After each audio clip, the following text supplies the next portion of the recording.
आप एवरीडे 150 या 200 gram protein तो खा रहे हो, लेकिन एक शॉकिंग फैक्ट ये है कि उसका आधा भी आपके मसल्स तक नहीं पहुंच रहा। अगर तुम्हारा गट ही इनएफिशिएंट है तो जितना ज्यादा प्रोटीन खाओगे उतना ज्यादा वेस्ट होगा।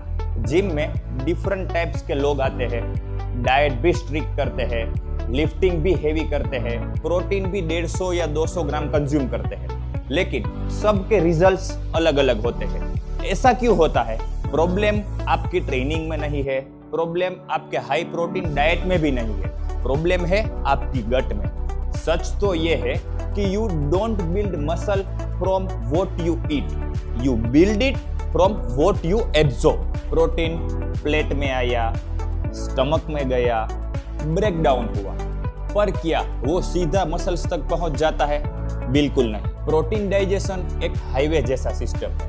जैसे कि प्रोटीन जैसे हम कंज्यूम करते हैं, सबसे पहले उसका breakdown peptides and amino acids में होता है, फिर इंटेस्टाइन उन्हें एब्जॉर्ब करते हैं लाइक स्पेशल ट्रांसपोर्टर PEPT1, और फिर आपकी बॉडी डिसाइड करती है कि इसको मसल्स बनाने में यूज करूँ, एनर्जी बनाने में यूज करूँ या फिर वेस्ट करूँ। मतलब तुम्हारा प्रोटीन शेक मसल्स तक पहुंचने से पहले ही बोटलनेक में फंस जाता है। जस्ट इमेजिन, आपके गट में एक ट्रैफिक जाम लगा हुआ है। जो एमिनो एसिड्स है वो आगे बढ़ना चाहते हैं, मसल्स तक पहुंचना भी चाहते हैं, लेकिन उसको ट्रांसपोर्ट करने वाले जो ट्रांसमीटर है वो कम है। आपके जो एंजाइम्स है वो स्लो डाउन हो गए हैं और आपका गट इन्फ्लेमेटेड है, सो ट्रैफिक रुक गया है। रिसर्च क्लियरली बताते हैं कि हाई प्रोटीन डाइट में एमिनो एसिड्स ऑक्सीडाइज हो जाते हैं। Digestibility and absorption person to person 20 to 40% तक चेंज होती है। वे प्रोटीन की डाइजेस्टिबिलिटी 100 से 20% ज्यादा होती है। आपका गट इन्फ्लेमेशन एमिनो एसिड्स अपटेक को 30% तक कम कर देता है। तुम सोचते हो तुम प्रोटीन कम खा रहे हो, लेकिन असल में तुम प्रोटीन एब्जॉर्ब कम कर रहे हो। एक सिंपल लैंग्वेज में आपको समझाता हूँ। दो फ्रेंड्स दोनों डिसाइड करते हैं कि आज से हम 200 ग्राम प्रोटीन लेंगे और बल्क अप करेंगे। सो दोनों सेम वर्कआउट फॉलो करते हैं, सेम डाइट भी फॉलो करते हैं, लेकिन 2 वीक्स के बाद दोनों के जो रिजल्ट्स है वो बहुत ही ज्यादा डिफरेंस मिलते हैं। तो ऐसा क्यों होता है? क्योंकि protein intake not equal to protein absorption और protein absorption not equal to muscle protein synthesis. Growth की असली इंजन होती है आपका gut. This is the part 99% lifter don't know कि प्रोटीन की जो एब्जॉर्बिबिलिटी है उसको भी हम इंप्रूव कर सकते हैं, बिल्कुल स्ट्रेंथ ट्रेनिंग की तरह। हमारे गट में 3 चीजें ट्रेन होती है। डाइजेस्टिव एंजाइम एक्टिविटी जितनी स्ट्रॉन्ग होगी उतना एमिनो एसिड रिलीज भी ज्यादा होगा। सेकेंड, गैस्ट्रिक एम्प्टिंग रेट, पेट कितना फास्ट सही से फूड को रिलीज करता है। थर्ड, ट्रांसपोर्टर्स कैपेसिटी, हमारे इंटेस्टाइन में कितने डोर्स खुले हैं एब्जॉर्प्शन के लिए। आप मसल्स 100% जिम में बनाते हो, लेकिन इसका रॉ मटेरियल आपके गट में बनता है। तो अब बात करते हैं कि how to improve protein absorption. First, protein के साथ साथ कार्बोहाइड्रेट इंटेक भी रखिए ताकि बेटर डिलीवरी मिल सके।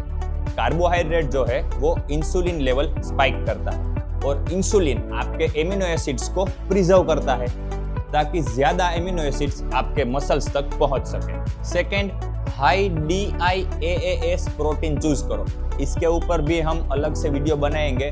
DIAA स्कोर क्या होता है? मतलब जो DIAA स्कोर है वो प्रोटीन की यूजेबिलिटी बताता है। हम प्रोटीन कंज्यूम करेंगे तो कितना हम डाइजेस्ट कर पाते हैं। तो हाई DIAS प्रोटीन में कौन से सोर्सेस आते हैं?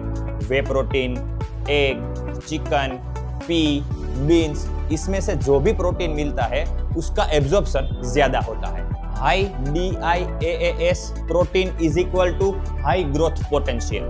Third, digestive enzyme, the secret weapon. Protease amino acids को फास्टर रिलीज करता है, मतलब आपका जो एब्जॉर्प्शन है वो 15 to 30% तक इंक्रीज हो जाता है। Fourth, fix your gut health. Inflamed gut is equal to blocked absorption. आपको एब्जॉर्प्शन इंप्रूव करने के लिए आपके डाइट में fibres, probiotics, curd, fermented food, इसके साथ साथ good sleep and low stress भी फॉलो करना होगा। Fifth, avoid protein flooding. एक ही मील में 60 to 70 ग्राम प्रोटीन आप कंज्यूम करते हो सकता है कि वो बोटल नेक हो जाए, मतलब ब्लॉक्ड हो जाता है।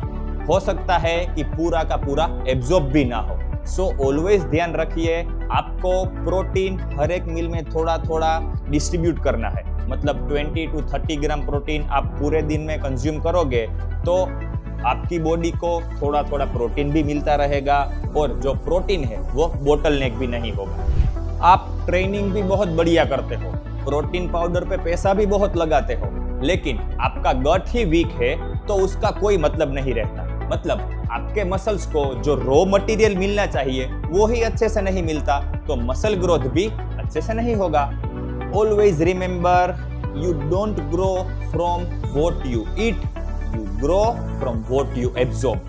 Improve your gut, improve your gains. If you want full gut optimization plan for maximum muscle gain, तो कमेंट कीजिए absorb, मैं आपको फुल गट ऑप्टिमाइजेशन प्लान सेंड करूंगा।